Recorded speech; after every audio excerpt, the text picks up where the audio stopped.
Hello and welcome to the Wolfchase Toyota Insider, the Memphis Tiger Network. I'm Jeff Brightwell alongside Melissa McFerrin. And Coach, great way to start the season off 2-0 with the weekend home games. It was a good weekend. I think if we looked at the two games, both really good wins, but the Sunday game was the game that I would point to say that we were a better basketball team on that day. I thought the Missouri State game, we probably weren't as focused defensively as we would have liked to have been, so it was good to see our team recognize that, come back on Sunday, and have a really good defensive performance against a pretty good Sanford basketball team. Let's go back to Friday, and you talked about the Missouri State game. It ends up 79-63. They did pull up to 3 points with under 4 minutes to go, but I think it was two programs coming in similar situations. They've been used to postseason success. Both teams last year missed the postseason, so both teams wanting to get out to a good start, trying to get back this year. There's no doubt about it, and that has definitely been one of the focus of our team, was getting back to postseason play,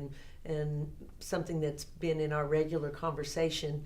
And the opening weekend, we were talking about the fact that, we couldn't slip up. We couldn't, 1 or 2 or 3 slip-up games, and then all of a sudden you find yourself sitting at home in March. And so our team is very well aware of that, and I'm sure Missouri State was as well. I thought we were a little undisciplined late in that basketball game and let it get pretty close. There was a time where we could have gotten 3-4 stops in a row and really closed out the game, but instead we gave up right-hand penetration down the lane. They score, and then all of a sudden it's a 3-point game. But Taylor Williams hits a huge three and gets fouled, comes up with a 4-point play, another cut down the lane, and then I believe Mariah and Ariel both hit a three. So the 3-point line was good to us late in the game. That was the big play of the game, at least if you're watching the stands. I'm sure as a coach, when you look at film, you find defensive plays that we don't notice. No, that game was pretty. Yeah. That play was pretty big, even for a coach. Well, the three, they were charging hard. I mean, it was one of those games you had that 8-point cushion right around there the whole game, and all of a sudden they make this run with under 4 minutes to go, and 3:51, she hits the three, gets fouled, goes to the line, 4-point play. Then you have your 2-possession lead again. That's exactly right. And we had given up some easy things on the other end, just didn't get into stance, gave up hard penetration down the lane line. And that kind of gave us a little bit more breathing room. And it's amazing how you hit a shot, all of a sudden you play better defense. Right. and we did down the stretch as well. But we're excited to have a threat from the 3-point line again that's more than just 1 or 2 players. Taylor's probably our third best 3-point shooter, maybe even our 4th best at this point. And we've challenged her to be more than just a 3-point shooter, but that was certainly a big shot and a big free throw. You needed her points. You needed Mariah Rouser, her 21 points, because Ariel got in some early foul trouble in that ball game. Yeah, and we thought we had outgrown early foul trouble with our juniors now, but apparently we haven't, so we'll have to readdress that. Yeah, we needed that from Mariah. Mariah has been very, very anxious to be back on the court as a healthy, older Mariah Rouser, and she's pretty locked in on the offensive end of the floor as far as being a scorer and getting the kind of shots that she can be successful at. And it was awfully good to see her back and healthy this weekend. You come back 48 hours later, you beat Sanford 64-48, a team that was a lot different than Missouri State. They wanted to slow the game down, run the Princeton offense, that sagging man defense. It looks a lot of times like a 2-3 zone, but they really are sagging off. It was a lot different game, and it was a game where mentally you had to stay focused. 59 fouls. It was hard to get a flow of that game going. It was, and the early fouls were something that we were disappointed in. I thought we did a great job. We gave up a 3 to start the game, which was one of our major focuses for the game. But we only gave up 2 more the entire rest of the game. So we were trying to run them off the 3-point line, get them inside the 2, get them going to the basket. But we committed fouls early in the game on those penetrations. And later we got a little more disciplined, forced them to take tough shots, gave them a chance to miss those easy 2s, and they did miss them. And the ball came off, and we were able to go the other way. So 2 very, very different games. But I was very pleased with the Sanford game because that's a game they can lull you to sleep defensively if you allow it. And I thought we stayed locked in for about 32, 33 minutes of the game. We got through the first 7 minutes, and I thought we were very good defensively. Another good game from Mariah Rouser, 18 points. That night, Ariel just had a little trouble getting going offensively. And so when that's big on Ariel, because we know she'll pick it back up, just a couple of games here to start the season. Ariel's going to be fine. Yeah. She got some really good looks early, and they didn't go in. And so she had to grind to get some points. I thought she got a couple not to get fined or anything by the conference, Right. but I thought there were a couple calls that could have been a foul on Ariel Yeah. that went the other way. She picked up 2 charges. One of them probably was legitimate. The second one I thought really took away a basket that when Ariel was trying to be aggressive and do something different to get scoring. But you're only going to keep Ariel Hearn under wraps for so long. So we're going to expect her to be back. Blow up this week. Hopefully, we'll see what happens. Recapping just a little bit more on Samford. Courtney Powell, what a job she's done since her freshman year. She gets her first double-double, career highs with 11 points, 11 rebounds. You're going to need her this year. And I mean, she talked on the postgame. She knows her role this year. Not a lot of time her freshman year, a few minutes last year. You can kind of see that she could be a physical post for you. Still that foul trouble that you said you could foul out in 10 seconds. But this year could be very valuable for this team. Right. Jeff, I'm not making that up. I think her I think freshman we've year seen she it, did but- foul out in 23 seconds. I don't think I made that up. I think that's true. But Courtney has such great energy, and we mentioned on the show the other night, if we can channel it in the right direction, she can be a great defender and very, very disruptive. She can be a great rebounder. And if she can offensive rebound and score in simple ways, which Courtney is more than capable of doing, then she can be very impactful. Our team really likes her energy on the court. So do we. And now she's able to execute this system well enough and stay within our system and bring that great energy to the floor. So her 11 and 11 the other night, that's a huge number for any player. 11 points, 11 rebounds. But she was even more valuable than that. That doesn't even tell the whole Right. story for what Courtney did because she was that disruptive.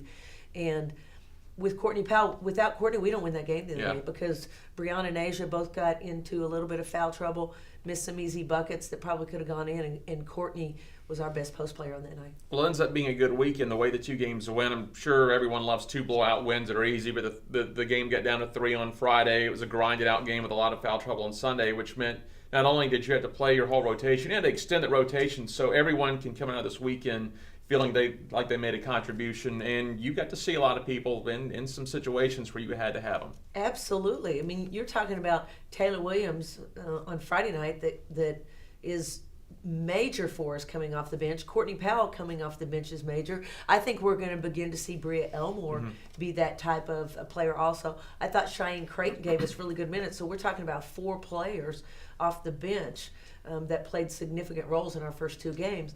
And Ariel Hearn really struggles to score on Sunday, and so did Brianna Wright. Those are 2 kids that we're expecting to be double digits every night. So to be able to get that kind of a win without probably our best 2 scores, arguably 2 of our best 3 scores, not even getting into double digits. So that bodes well for the contributions that we're going to get off the bench. Mariah gets on the honor roll. I expect to see her name as always. An all-freshman selection last year on the honor roll a couple times. That's no big surprise. I expect to see her name on there a few times. Yeah, I'm so pleased for Mariah, and I'm also pleased for our team because now we don't have to rely so much on just 1 score or 2 scores or even 3 scores. We would expect that Ariel, Mariah, and Brianna are going to be our scorers, but to have 3 at a time on the court, and then let's not forget Bria Wilder-Cochran. Right. She had a really good game on Sunday. She goes 3 for 4 from the 3-point line, 12 points.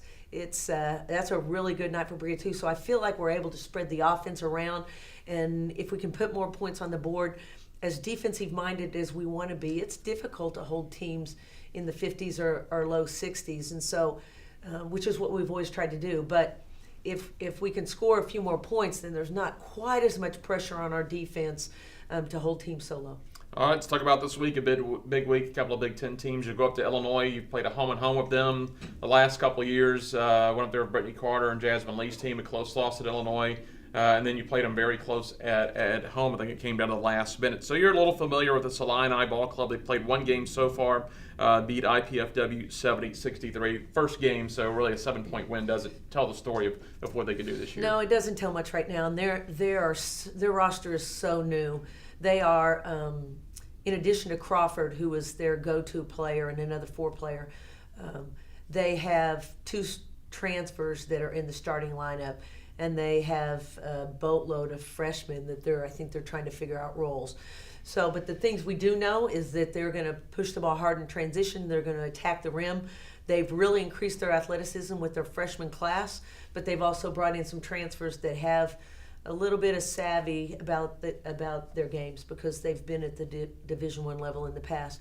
So they're a team that's trying to figure themselves out, just like we're trying to figure them out on videotape. But we know we're going to see the buzz defense. We saw a little bit of that against Missouri State. Now, Illinois really bothered us the last time we played them at home with that defense until we finally figured it out.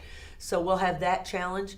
And it's going to be a completely different ball game than the last two. We're going to see more size. We're going to see more depth.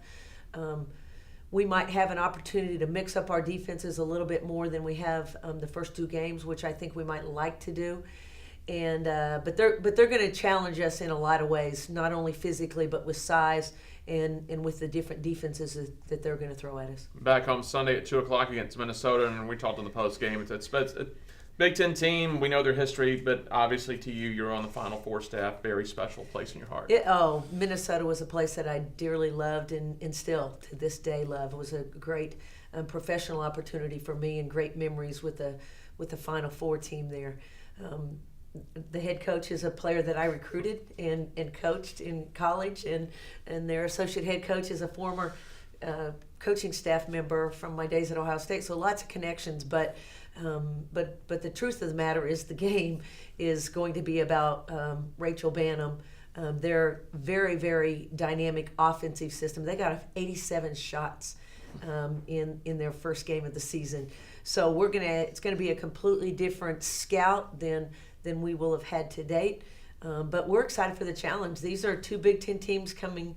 One on the road, one in our own gym, and these are the challenging type of games where we can really figure out what type of basketball team we have this year. So we're excited to match up with some good Big Ten teams. And to wrap it up, they're 2 wins, even though they're early in the season. 2 games, if they're 2 wins, that's great because that brings me to my next point. You talked earlier about you needed the 2 home wins. You didn't need to slip up, didn't need one of those type of losses. Well, you pick up a split or even get 2 wins this weekend. Back half of that season, resume time, that's two teams you can point to. That's exactly right. And Illinois is been kind of flatlined, but they're an improving basketball team. I think University of Minnesota is surging. I think under a new head coach here, they had talent with the previous head coach, but I think anytime you have a new coach, it brings a little bit of a new energy. They've got one of the top 5 players in the nation in Rachel Banham, and another 6'5" post player that's a sophomore that's very, very, very good. So this is an NCAA tournament team, and likely one that we see, assuming they get in, which I think they will. I think they'll be a team that's going to be ranked pretty high once they hit the NCAA tournament. All right, Coach. Well, big week, and we will see you up in Champaign. We'll see you back home Sunday at 2. Thank you, Jeff. That is head coach Melissa McFerrin. I'm Jeff Brightwell for the Wolfchase Toyota Insider on the Memphis Tiger Network.